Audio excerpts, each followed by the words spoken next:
And welcome back to another episode of the Bites and Bites podcast. I am your host, Kristen Demoranville. In today's episode, I am joined by Andreas, a strategic thinker in the food industry who works with companies to understand how people actually behave, not just what they're checking off on a survey. We talk about a lot: why most new food products flop, how AI is finally making big data useful, and why understanding real consumer behavior is the only way forward if we want food companies to survive. We also cover smart refrigerators. Yes, they are listening to you and collecting data. What GLP-1 drugs are doing to the snack industry, why chocolate and coffee are turning into luxury items, and how supply chains are straining underneath climate pressure.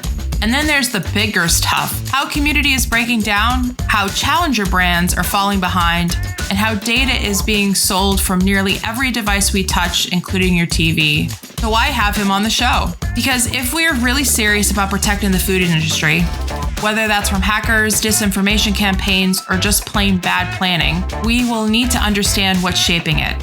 And right now, that means looking at data and AI with clear eyes, not buzzwords. This episode is packed. It's honest, and it's probably going to make you rethink about buying that smart fridge. Let's get into it.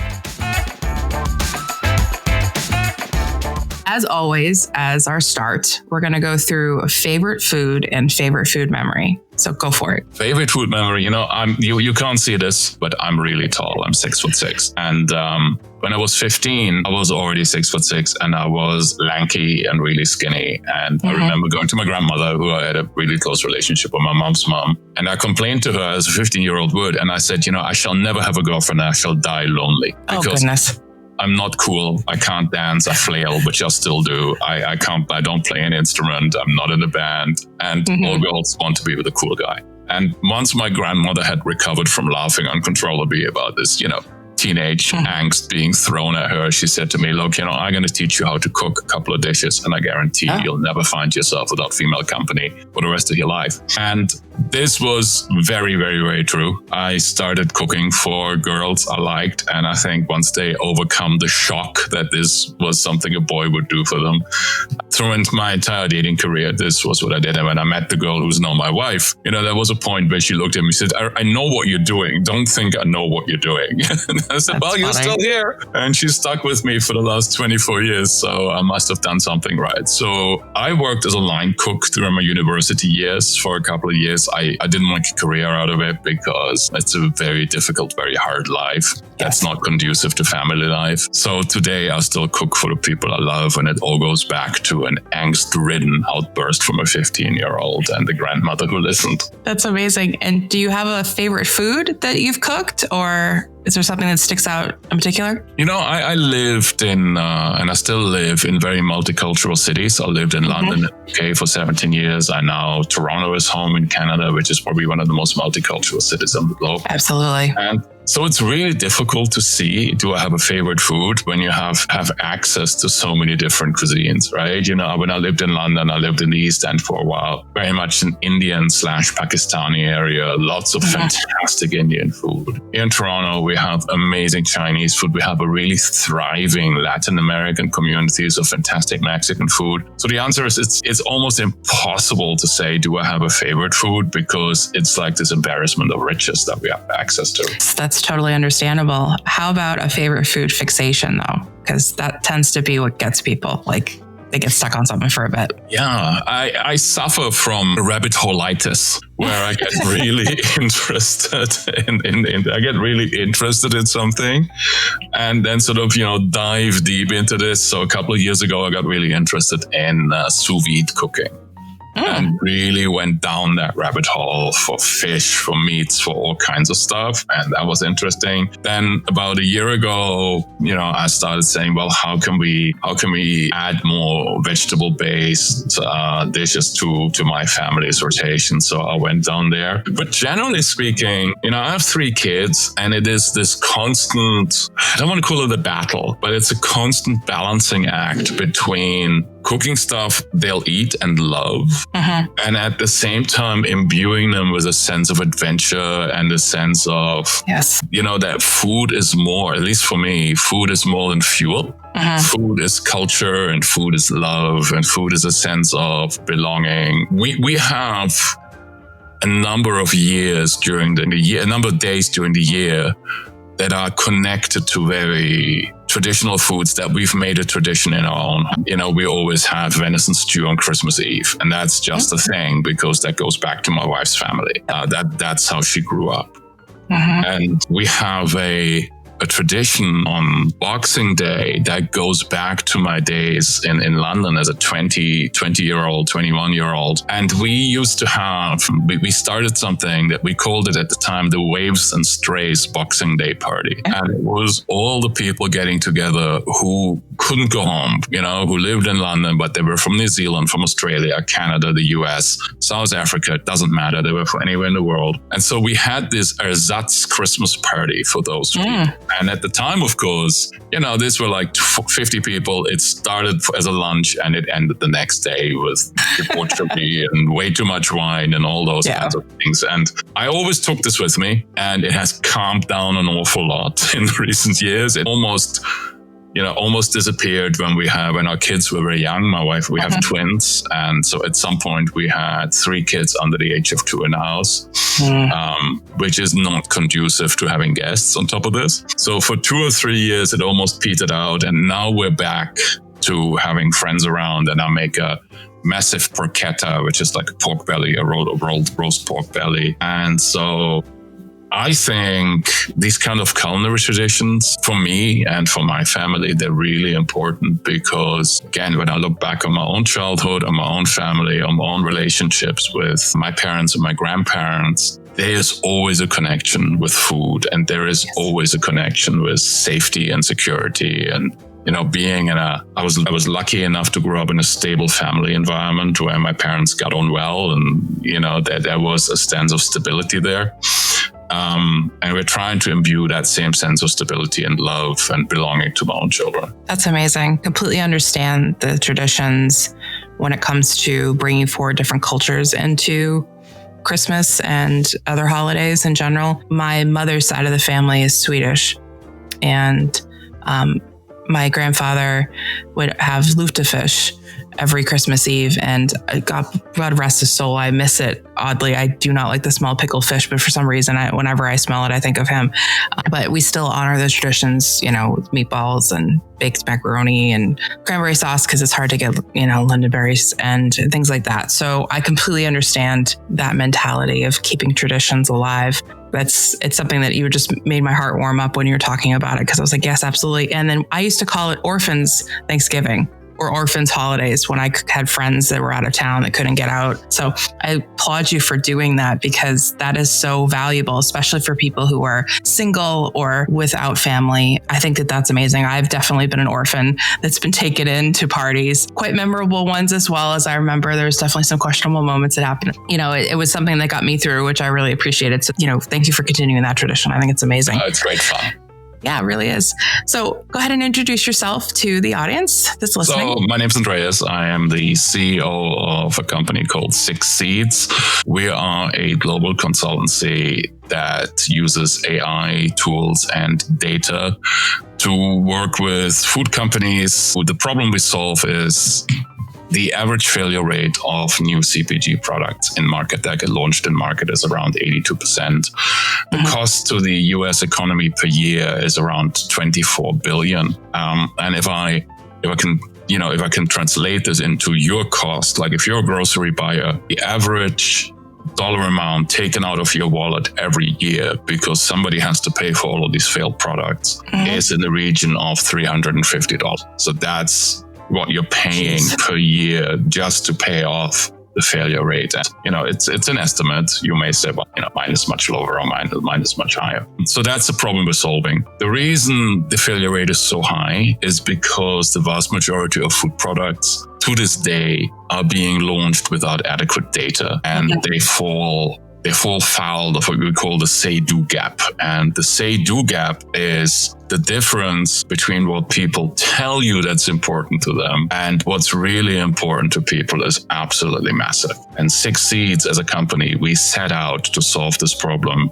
through better data, more data, and then use AI to wrangle and understand this data. So that's the first thing we do. Second problem we solve, specifically in food and drink, and this is Nielsen data, roughly 70% of all marketing campaigns cost more than they bring in, cost more than they earn. So again, that's a cost that's on the business, and that's a cost that ultimately gets carried by the consumer.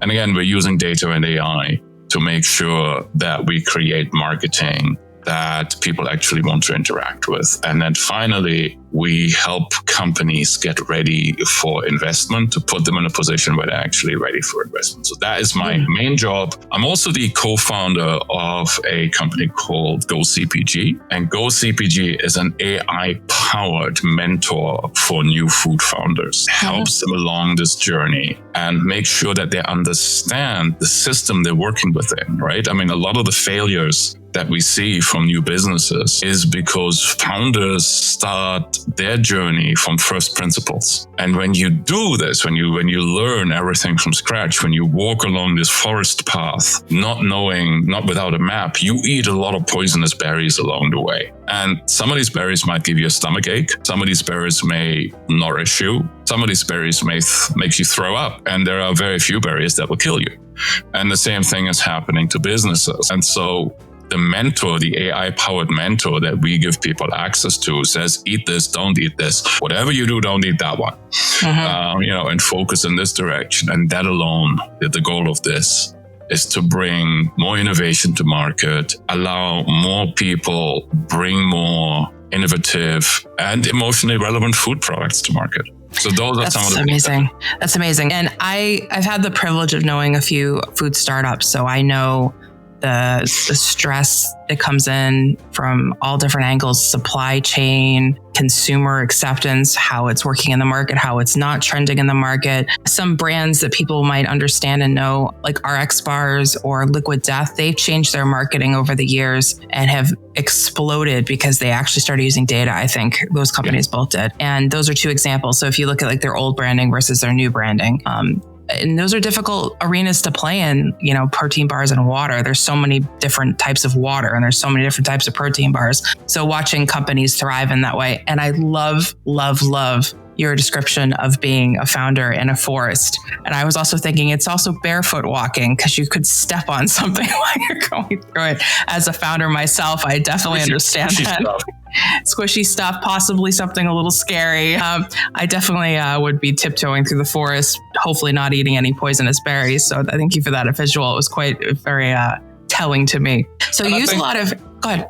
Sorry, I think one of the big problems that we're facing as founders is that the consumer market is just so fragmented these days, more fragmented than it has ever been. I cook for the people I love. And I remember again, like 25 years ago, when I was in my, late 20s, you had a dinner party and you cooked a thing and people came and they ate the thing, and you put red wine on the table, then people drank the wine and then everybody went home and everybody was happy. And nowadays, and this is in no way intended to be a criticism of my friends, but nowadays the first answer is always, is there anything you don't eat? Do you have any special needs? Are you gluten-free? Are you vegan? Are you not drinking alcohol, for example? Like all of these things. Yeah. And I think it's part of being a good host, at least for me, is to take this into consideration as much as possible, except there are some people you just don't invite anymore because they're too complicated. But and the same thing is true for if you're launching a product, right? If you're launching a food or drinks product,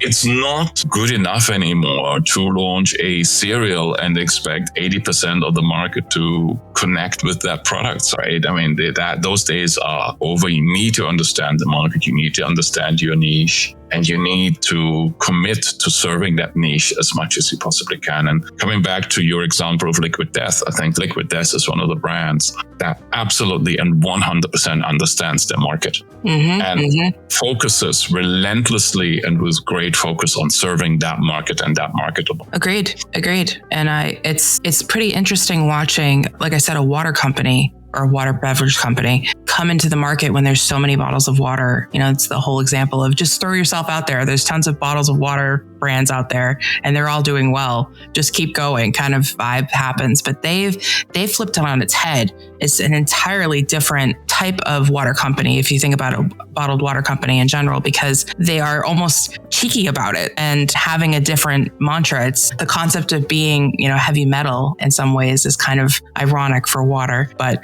I just really find it really interesting and fascinating how these brands are continuing, and they would have to use data in order to do that. I mean, I'm not saying that you couldn't organically come up with these type of ideas, but without an understanding of the market, it becomes quite difficult. And now with the introduction of AI, I would really like your thoughts on that, how AI is changing the market, not only for food companies, but consumers as well. I would love to hear your thoughts. So one of the things that AI does and that it's really good at, and I think this ties in nicely with something that you said earlier on. One thing that AI is really good at is that it makes large amounts of data finally useful. Yes. Right? A couple of years ago, everybody was talking about big data and how big data is going to revolutionize business and society and absolutely everything. And it never really happened. Right? There were some people in some organizations that had the resources, had the willingness, had the financial wherewithal, and had the business model to make big data useful. But in order to make big data useful, you needed data analysts, you needed mainframes, like you needed loads of computing power at the time, which at the time wasn't readily available. And so now what we have, one of the big benefits of AI is that AI is incredibly good at seeing patterns in data and pulling the information out of data. And that's just, for me, that is one of the main benefits. So to give you an example, in my own company, we use about 1 trillion data points every day. That's part of our data lake that we have access to. And we get data from a variety of partners, from a number of partners. We buy this data. Part of that data in our case is retail data. So we know what people are buying at the store because we get the data from the checkout counter and it flows into our data lake. It's highly anonymized, of course. So we don't know that, Kristen bought a chicken, but we know, sales of, chicken thighs are going up versus sales of chicken breasts, for example, right? So we can observe the ebb and flow of those kinds of things. And then that gets added to this. We have food service data. So we know what's coming from food service data. And just to give you a source for this, that source comes from food delivery companies. So from the Uber Eats of this world. So we know, and they all make their data available for a price. You can purchase that data. Something to think about the next time you're ordering from Uber Eats, perhaps. So we have food service data. What's on menus? On those menus, what's selling? When is it selling? Who's buying it? What time of day are they buying it? Where do they live when they purchase it? So all of this data flows in. And then we have other data. We have home intentionality data. So we know what people are cooking at home. Part of that data, just to give an example, comes from smart fridges. So, you know what's in people's fridges, you know what people are purchasing, how long it's in the fridge, are they actually using it, is it gets thrown away? All of that data, again, is available. And then the whole thing gets cross-referenced against social media, so what people are talking about. So we have all this massive data lake, and until you have an AI layer to deal with all this data is really pretty useless. I've seen so many examples in my life where companies had these huge data reports sitting on their desk and nobody ever touched them because the world was drowning in data, but what it was missing was deep insight. And AI allows us to go through this data and say, well, what do 35-year-old men living in Portland, Oregon, what's important to them? And looking at this data and having the access to data like I've just described, in addition to all kinds of other data as well, then allows us to go in and saying, here is what a 35-year-old man who earns $80,000 a year, works in, publishing or manufacturing, doesn't matter. We can tell what's important to them. AI is the tool that allows us to do this. And it allows us, as I said earlier on, to bridge the say-do gap, right? When you ask people what's important to them, they start performing immediately because they want to be liked. It's true. And they start telling you things that are important to their peer groups. And if you have somebody who says, well, of course, organic is important to me and equal rights for all and all that kind of stuff. And then you observe what people really buy, and it's affordability, availability, and taste, right? Those are three of the biggest purchase drivers. And when you have a focus group, you always have somebody like me who has lots of opinions and who's very tall and is perhaps a bit loud and all those kind of things. My voice gets amplified because there might be somebody else who perhaps a little bit shy and doesn't want to cause waves and might strongly disagree with me. But because I'm noisy and I say, yeah, of course, this is how I feel about things, they may never say anything. And even if you have a good moderator in the focus groups, that kind of bias is really hard to get rid of. You know, one of the things we always say as an example, if you want to observe, a lion's behavior, you don't go to the zoo, you go to the savannah. And AI and data together allow us to observe the lion in the savannah or the consumer in everyday life. And that can sound a little bit negative, but the positive here really is when you do this and when you use this data, that you're putting products into the market that really matter to people, right? And that actually improve people's lives by giving them the kind of nutrition choice that's important to them and that allows them to live their values. And I think, without meaning to ramble on for too long, I think, a major example of this that we're observing right now is the rise of GLP-1 drugs. And that's perhaps something, that's worth exploring. Yeah, I think what I like about this is that you're using data for consumer driven. It's not just industry driven or company driven. Don't get me wrong. I know you're trying to help companies make profit, but I like the idea of using consumer data for maybe a force of good rather than what can we just sell to these people. I'm sure there's people that are doing that anyways, but I like the idea that consumers are driving the market based on behavior. That's what I find unique about AI and this whole process of what's going on with data. And also, I've warned people that if you're going to have a smart fridge, that your data was going to get sold at some point. And it's so funny because people are like, well, why would somebody want to know what's in my refrigerator? I'm like, so they can market to you. Hi, we're Ands and Sage.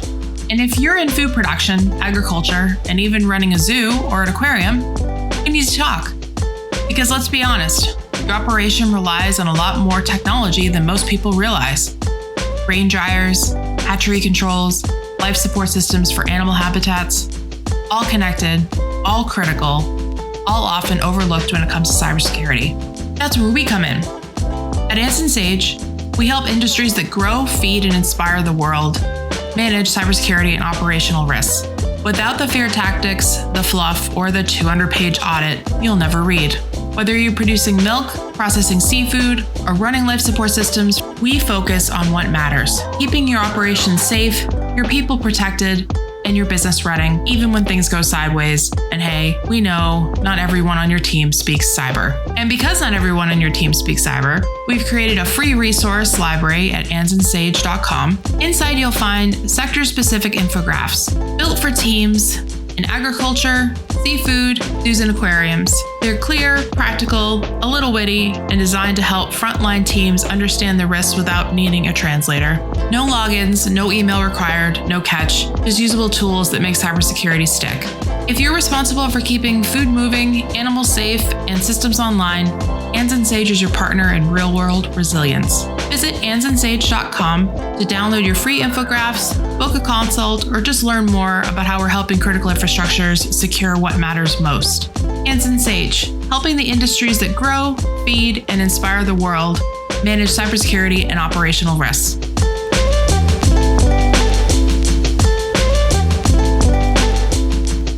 And here we are, and you've just said it. This is happening, and this is again happening everywhere. I think as a consumer, that's something you need to be aware of. Your car sells your data. Like if your car is younger than 5 years, your car manufacturer will sell your data, your driving data. It's true.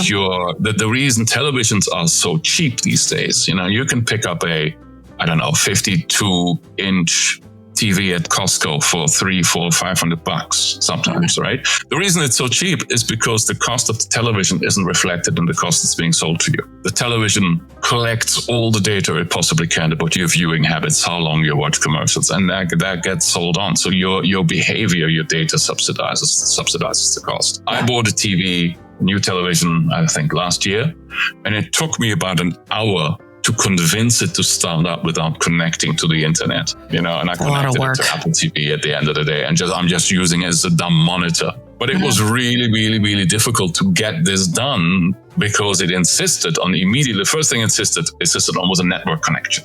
And to work around this was only possible because I know my way around technology. Yeah. So all of these things are happening. And I think the vast majority of people out there don't understand how much of their data is being used. Yeah, they have no idea. And I think this is what gets scary, because if we're using it for a force of good, there's a much larger group of people that are probably using for a force of evil or bad behavior. And I think about hackers and people in hacking gangs and nation state. I do think that they are looking at this type of analytics as well to determine how they can socially engineer situations for maybe disinformation, misinformation. And this is why it's so important. And this is why I wanted to have you on the show as well, to have a conversation about how data is being used in the food industry, how we're going to use it moving forward and looking ahead, and how we're going to continue to be a force of good with data and how we're going to move forward with it. And I think that I don't want to get gloom and doom and scary. I think we do that a lot on this show, unfortunately, because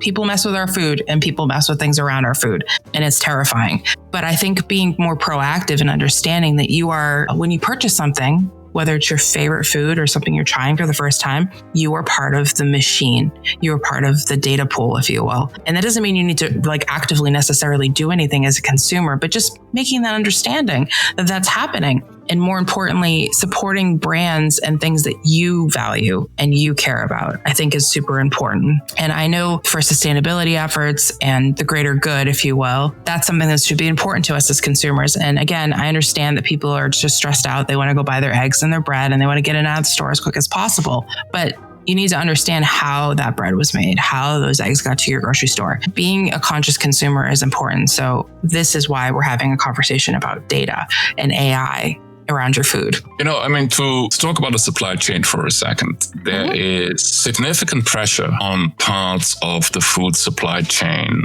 that is a new thing.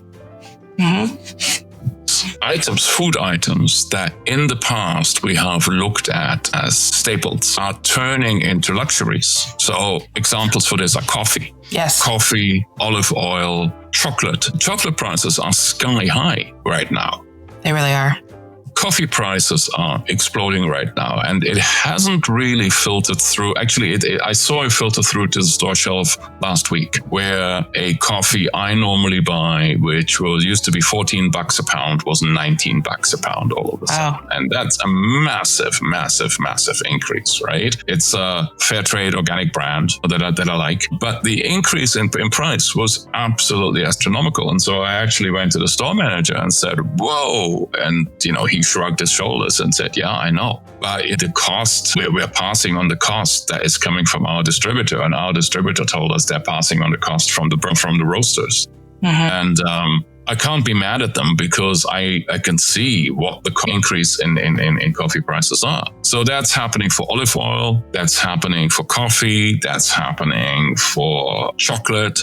It's going to continue to happen. And without meaning to sound like somebody who is spreading doom, gloom, and all those kinds of things, I think we have benefited from a lot of food security in the last 50, 60 years. And that element of food security has been accompanied by ever decreasing prices of food. There has been a gentle drop by how much of your income you had to spend on feeding yourself and your family. And the lowest price recently, the lowest sector of this was in 2007. And ever since 2007, food prices in real term, and this is exclusive of inflation, completely regardless of inflation, food prices have been going up. And food prices have been increasing because, and whether you believe in it or not, but because of climate change. It's a major driver in the increase in food prices. Climate change, not so much warming, but the rapid change from droughts to floods, for example. And it's been affecting a a lot of food items, bananas, nuts, as I said, chocolate, coffee are two absolutely big ones. Wine. California Also, had a massive drought. Yeah, and wine as well. It's affecting wine. Wine as well. Wine is another big one. In the past, in the last couple of decades, when there was a bad harvest somewhere, most of the time in the Western world, we were privileged enough to be able to equalize that out. Mm-hmm. So there was a bad wheat harvest in the US and Canada. Oh, we bought wheat from Ukraine.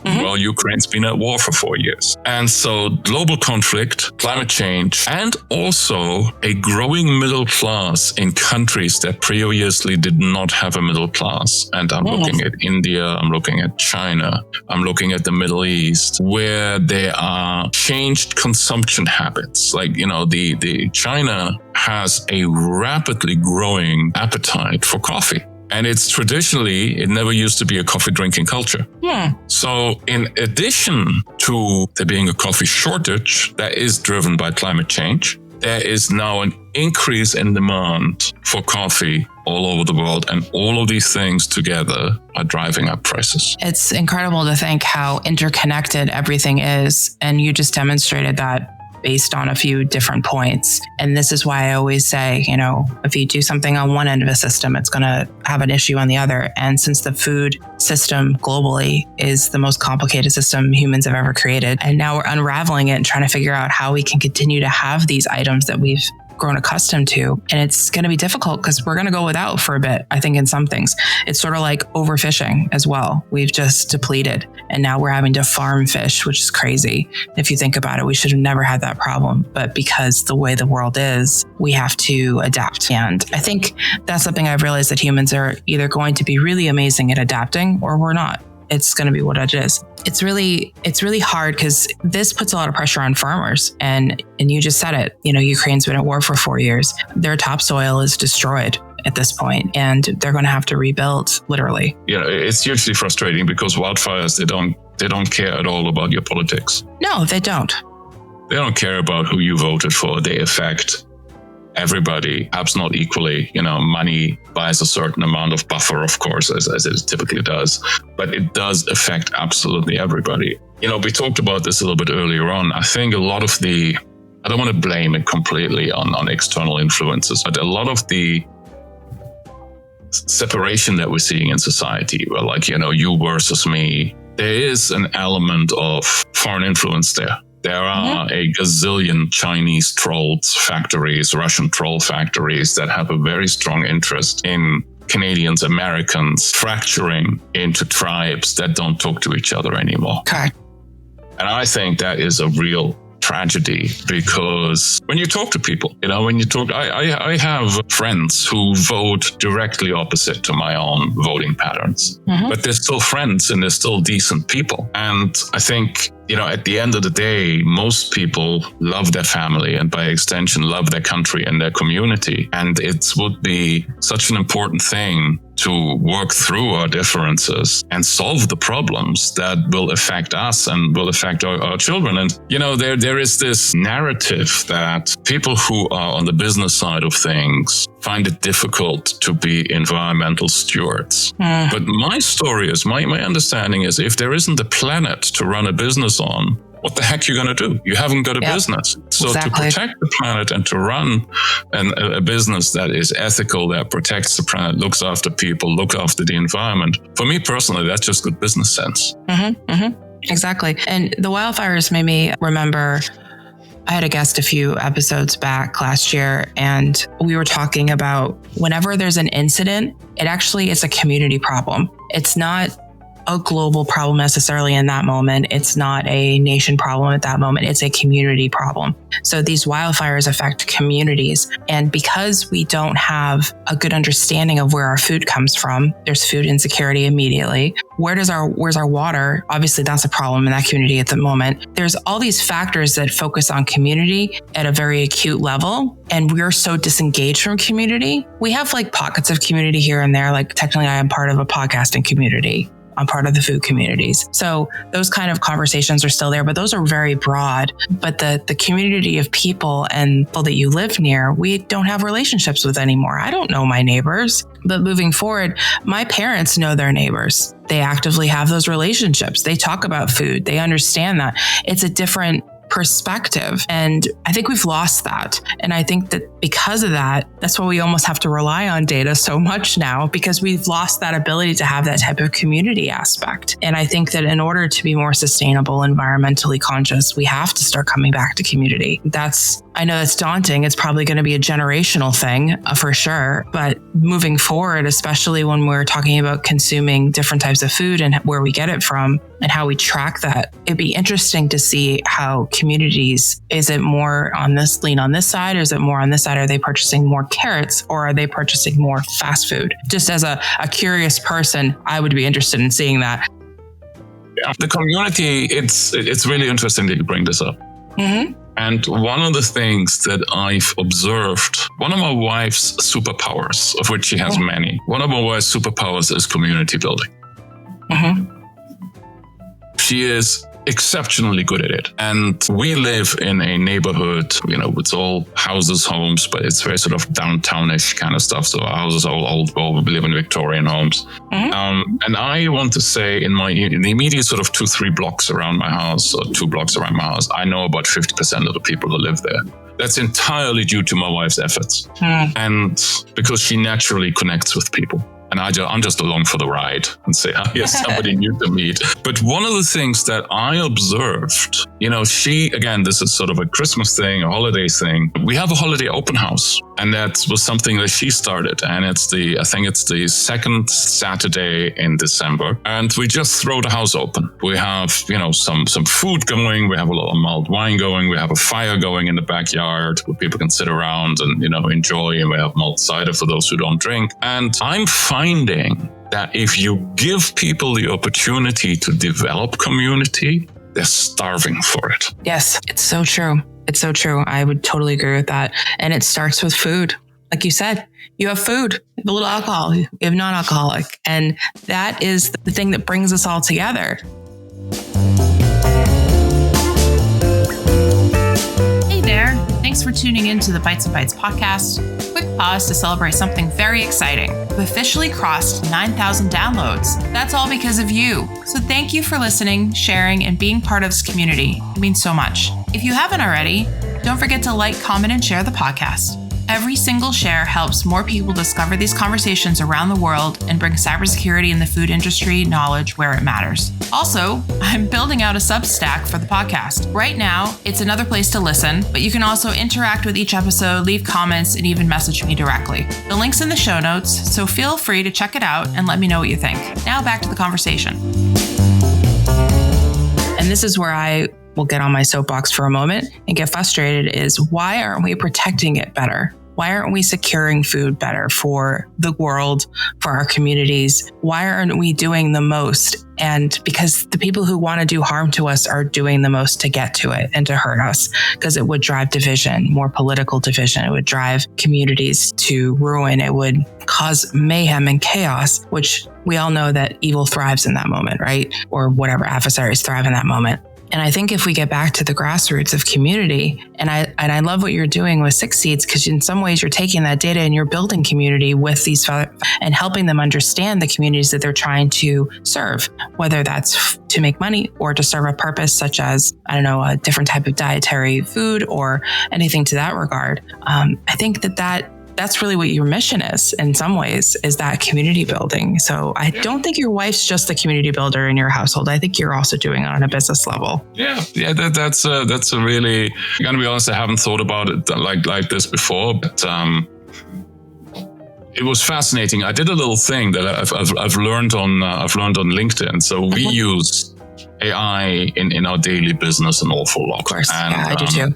One of the things I tell people is when they say, well, too many tools and all that kind of stuff, and I don't know what to use. We use ChatGPT for a whole bunch of things, which are low-level helpful, right? Yeah. They're not like let's formulate the next, I don't know, rocket fuel or something. They make your life easier and they give you like a 20% edge. And so as a result of this, we use this so much as a tool, and we build our own little custom tools that we use, and we have our workflows that we use and all those kind of things. But ChatGPT knows an awful lot about me, and which I'm perfectly happy with, because the more it knows about me, the more helpful it can become. And so a friend of mine posted this thing and said, hey, type into ChatGPT, and if you're listening and if you're using ChatGPT, try this because it's fun. Tell me something about myself that's based on our interaction that you think I might not know myself. And it came back to me and it says, you're a bridge builder. Mm-hmm. And you are constantly figuring out how to connect humanity with data and machines and making them work well together.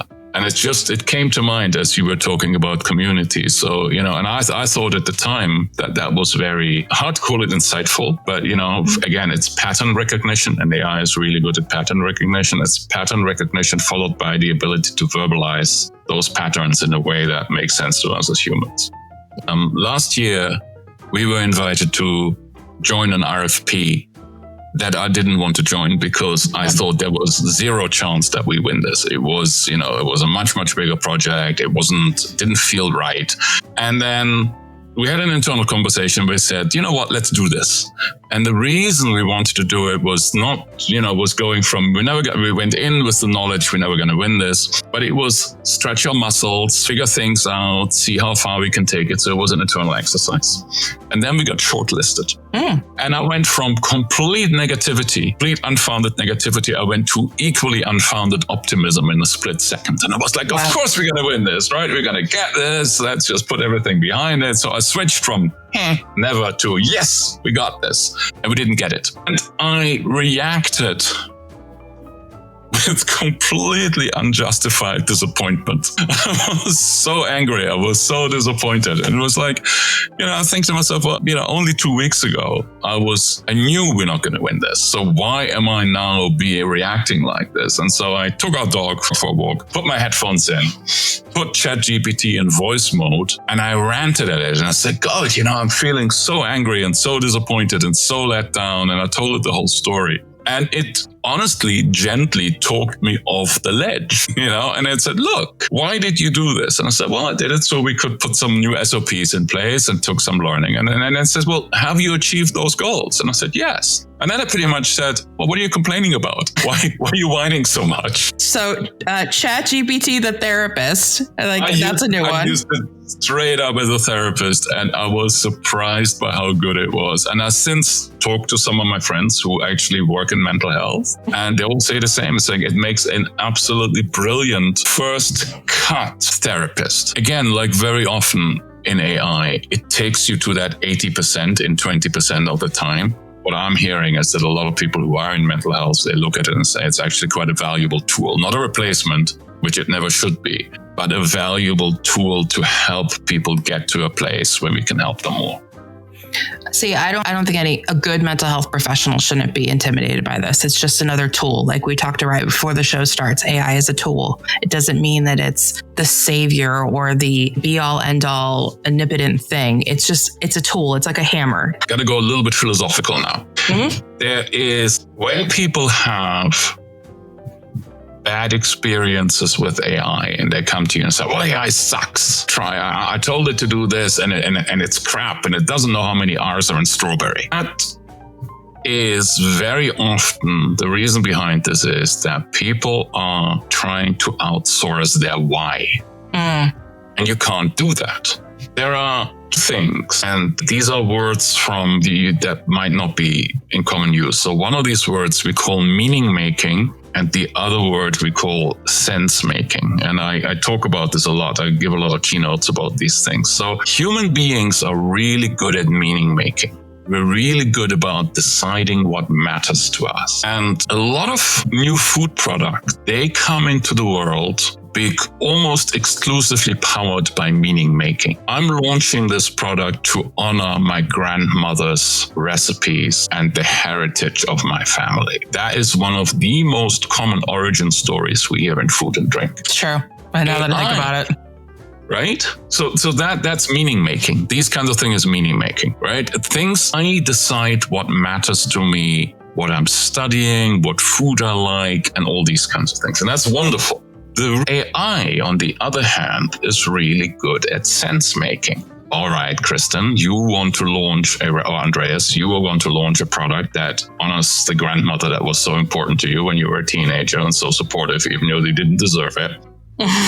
You want to launch a product that honors her. Now let AI do the sense making. Let's have a look. What is going on? Is there a market for this kind of product? How much can you make this product for? How can we optimize the supply chain? What do consumers think about this product? Is it yet another chocolate chip cookie? And we don't need another chocolate chip cookie.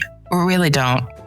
Right? Or is it something that is not just unique and important to you and the people you love, but is this something that is important to the larger market? And that's where AI comes in. So in an ideal world, what AI will do, and this is where I think so many people fall flat, they don't understand the difference between meaning making and sense making. Having access to AI doesn't mean you can be lazy. I'm not sure if lazy is the right word, but having access to AI doesn't mean you can't outsource the reason you're doing this work. You, as a human, need to define why this is a thing that should be a thing. And then you can use all the amazing tools that we talked about in our conversation so far to make this thing a thing. And maybe when you're looking at the data, when you're looking at the behavior, when you're looking at what's important, and maybe you decide to tweak the thing, right?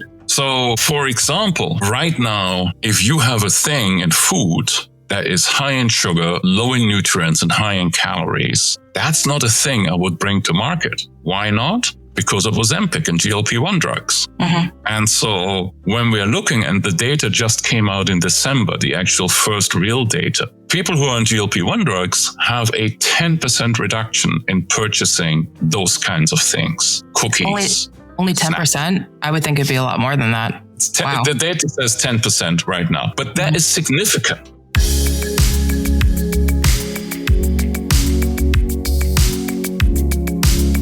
Ever try managing industrial cybersecurity risk with spreadsheets? Yeah, we've been there too. At Anson OT, we're changing the game for OT risk management. No more clunky tools, no more siloed data, just a smarter, faster, and usable way to understand and reduce your risks, whether you're in food production, energy, manufacturing, or anywhere critical infrastructure keeps the world running. Built by folks who've lived the pain, literally conducting OT risk assessments worldwide, Anson OT brings together cybersecurity, safety, environmental, and industry-specific standards in one clear, intuitive platform. We're the first to combine AI-driven insights with scenario-based modeling so you can not only see your current risk, but also be prepared for what could happen next. And with built-in playbooks, you won't be left scrambling when things go sideways. It's everything industrial cybersecurity management should be: simple, smart, and swift. Learn more at ansonot.com and see why critical infrastructure leaders trust us to help them stay operational, safe, and resilient. But those are all, to go back to what we were talking about. Focus on the trick to making AI work, strangely and perhaps counterintuitively, is to focus on what makes you human. That's quotable. Then use AI to amplify that humanity. I think you need to make t-shirts because that resonates with me big time. Yeah, absolutely. And this is why people don't need to be afraid of it. They just need to work with it and understand it.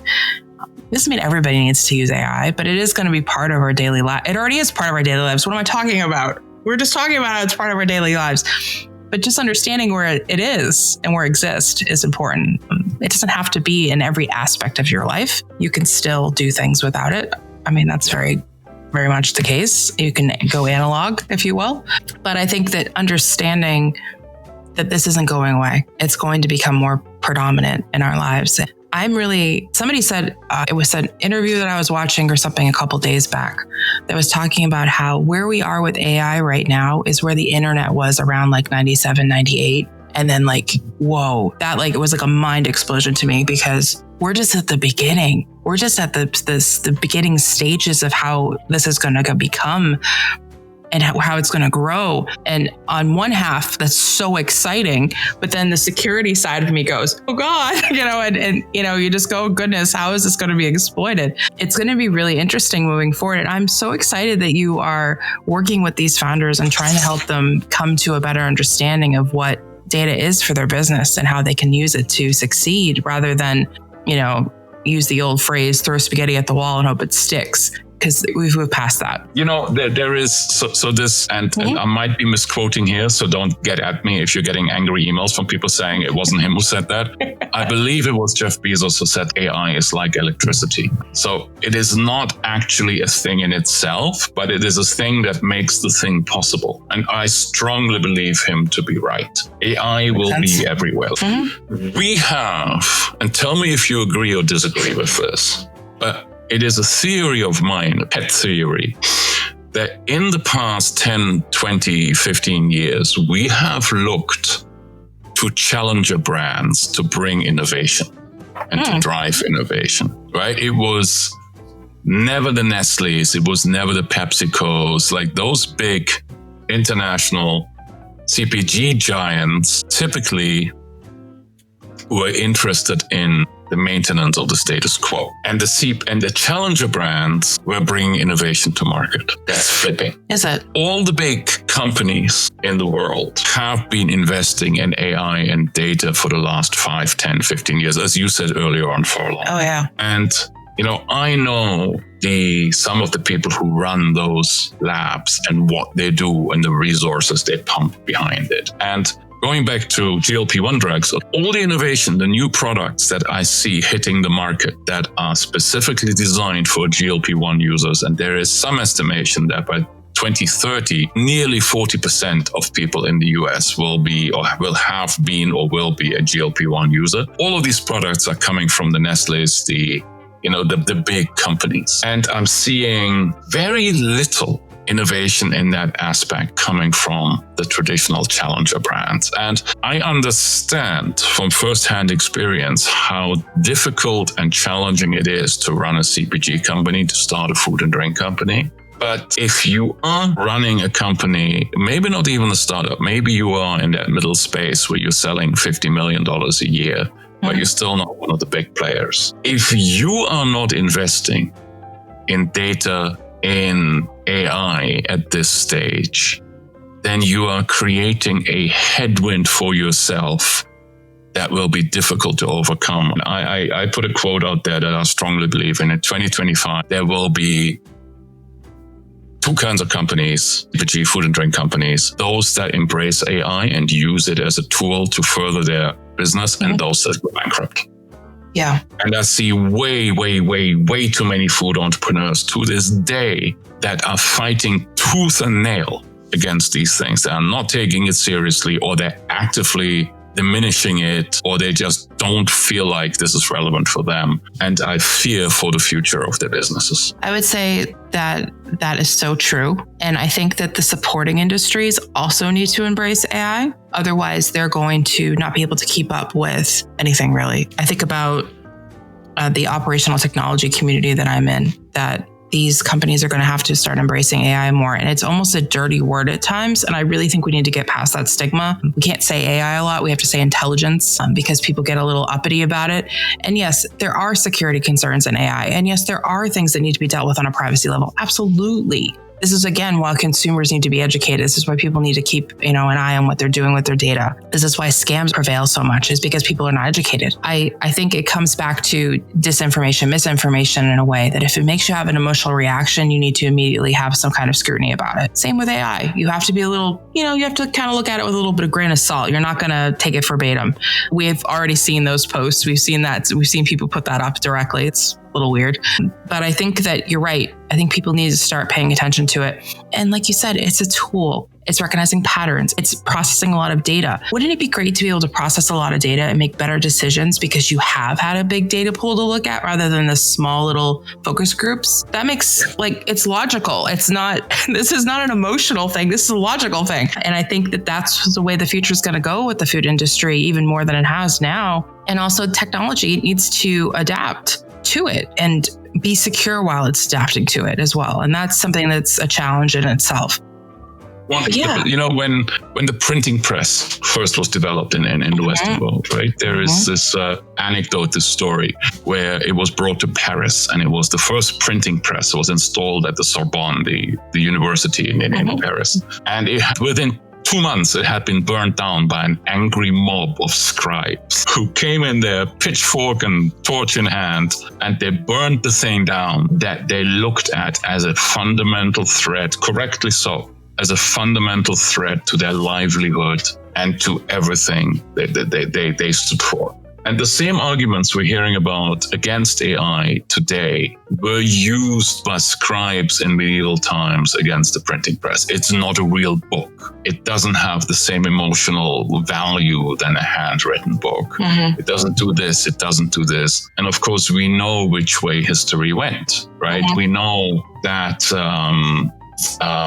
literacy went from 12% to 55% within 150 years. The Age of Enlightenment, the Renaissance, were perhaps not 100%, but were hugely powered by the development of the printing press. All these things that in the long run, and when you look at the balance sheet, I mean, it also powered colonialism, it also powered a lot of those kinds of things. But when you look at the balance sheet in general, I think they have been good for humanity rather than bad for humanity. I think it's better to where we're now than where we were 500 years ago on the whole, not dismissing suffering that has been caused and unfairness that has happened as a result of this. But the same thing or similar things are happening today, where if we use AI as a tool to move humanity forward, to develop medicines that have never been possible before, to find new ways of feeding the population, to figure out mysteries that we haven't had access to this day, I think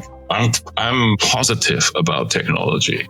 To such a degree, part of the exercise I asked earlier on, tell me about something about myself that I don't know. I also asked, tell me something about myself that I might not want to hear. And it came back and it told me, you tend to be overly optimistic about technology and the abilities of technology to change the world for the better. That's my personal bias. I mean, if that's your flaw, I'm like, that's okay. Like, it's not like you said something like, oh, you want to conquer the world or something like that. That's would be very negative.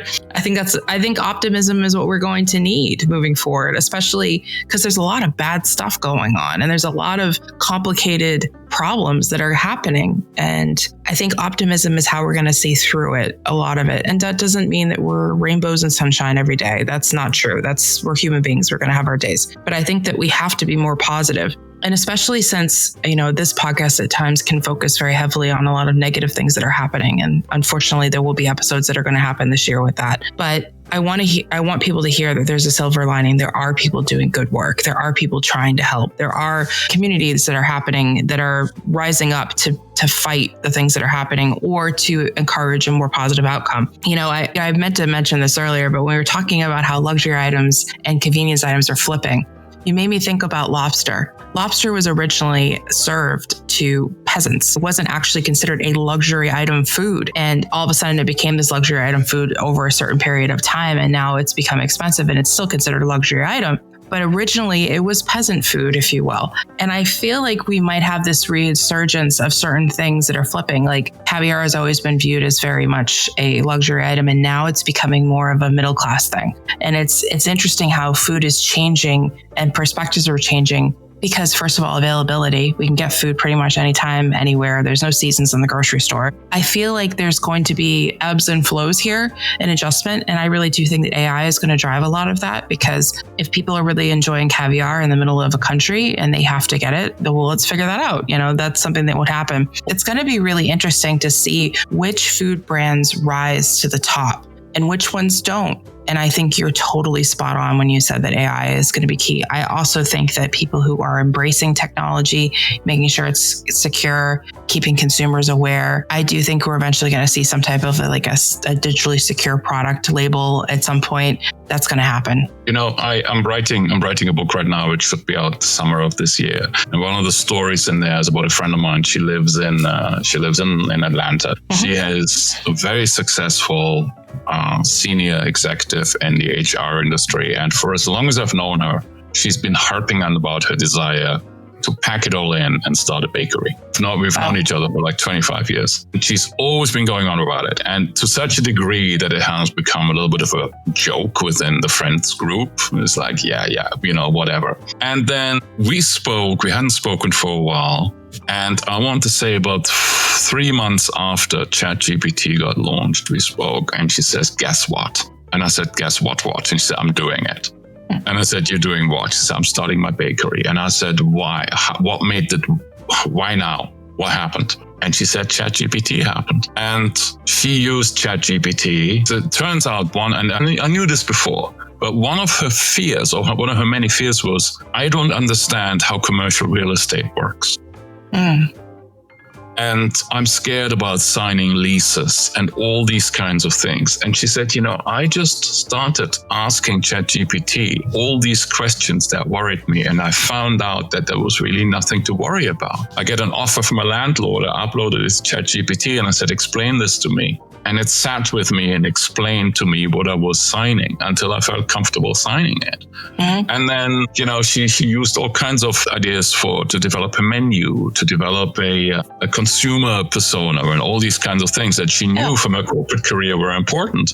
And she said, you know what, I now feel that whenever I'm worried, I have somebody to go to and ask, and they'll have the expertise to talk me through. And that pinged me in a direction where I was thinking, that access to expertise is such a blessing, specifically to people who would otherwise perhaps be scared or worried about asking questions. For example, I was sitting in a meeting, this was about half a year ago, a virtual meeting with a Swedish group of venture capitalists, VCs.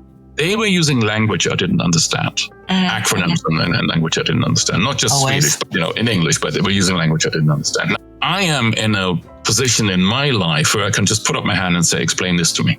I don't know. I don't understand. I've long ago given up to worry about if I sound stupid. I have zero problems with that. Explain this to me. I don't get it.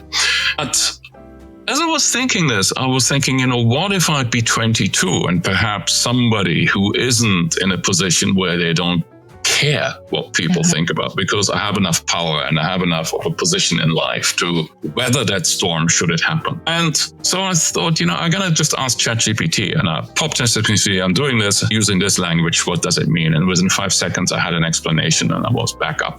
I was informed. So I was thinking, there is this massive power in AI to help people learn and improve and become maybe not experts, but become proficient in things that they were never proficient about, without having to worry about, can I afford this? Can I afford a lawyer, real estate lawyer? Can I afford a Swedish finance teacher? Mm-hmm.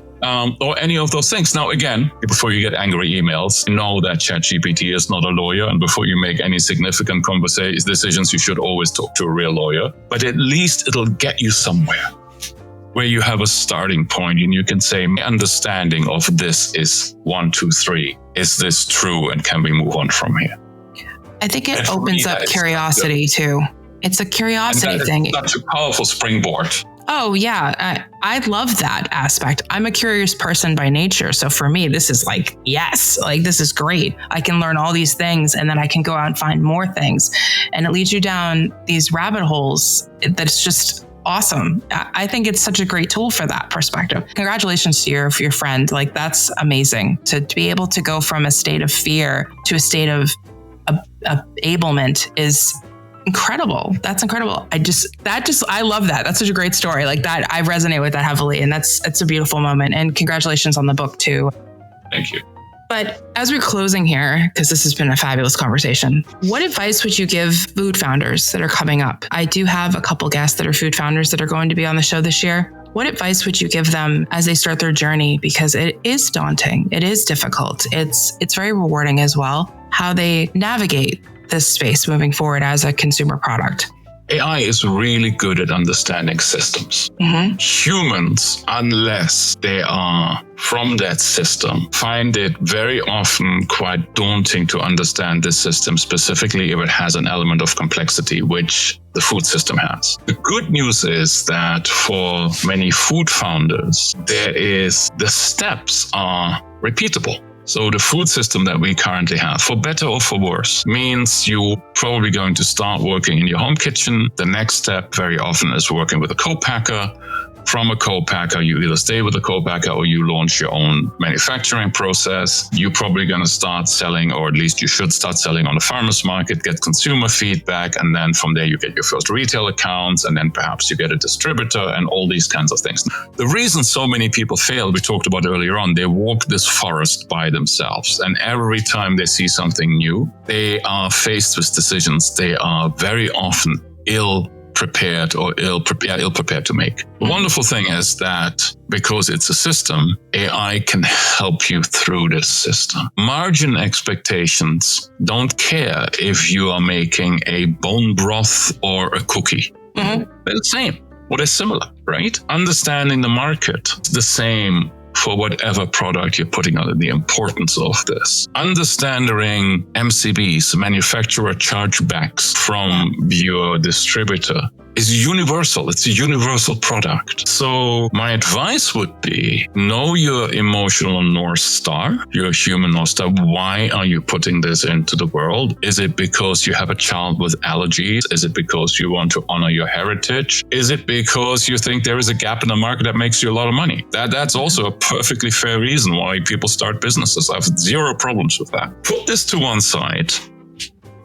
and then start conversations with AI and saying, this is what I'm trying to put into the world. Now help me figure out how to best do this. And one bit of advice, or perhaps not advice, perhaps different. One thing that has changed things for me dramatically is my personal interactions with machines have changed is voice mode. And I cannot recommend this highly enough. When you are trying to figure out what you want to do and what's important to you, partly, I think, because AI is so good at recognizing patterns, talk to it. Put headphones in, go for a walk. People will just think you're on the phone. They don't think you're a madman or madwoman talking to a computer. They just think you're on the phone. And have this chat with AI. Generative AI, as it stands today, the tools we have access to as people, consumer tools, they work best in a conversational interface.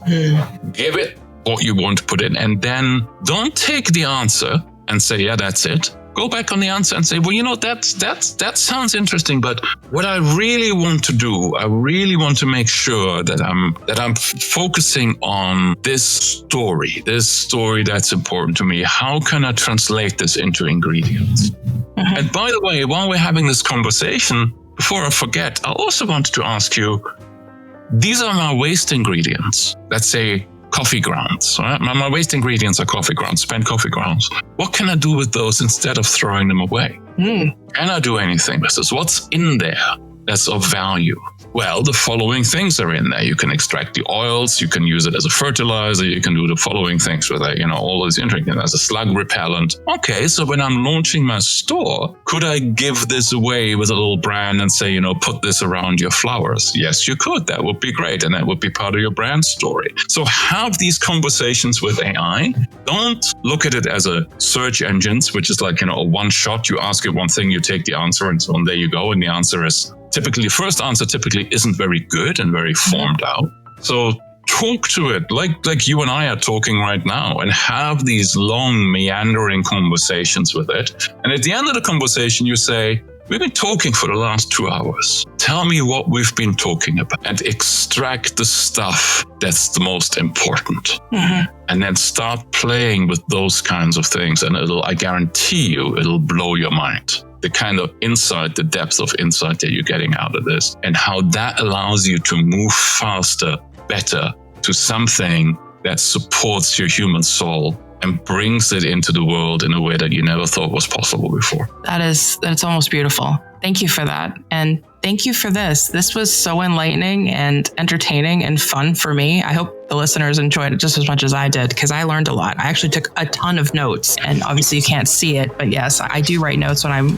talking to my guests. But this was fantastic. Thank you so much for being here, and really appreciate your time. And I'll make sure all your contact information, everybody can get to him in the show notes. Please make sure you do reach out, because obviously he's just a bundle of wisdom and fun. And even though you are tall and lanky, as you were saying originally, you definitely been feeding the world with your wisdom and your love of humanity and positivity. So thank you very much. Thanks for having me on. Yeah, and anybody, I'm really easy to find. You can Google me, you can ping me on LinkedIn, and I'm always interested in talking to people doing interesting things. Great. Thank you. Thank you.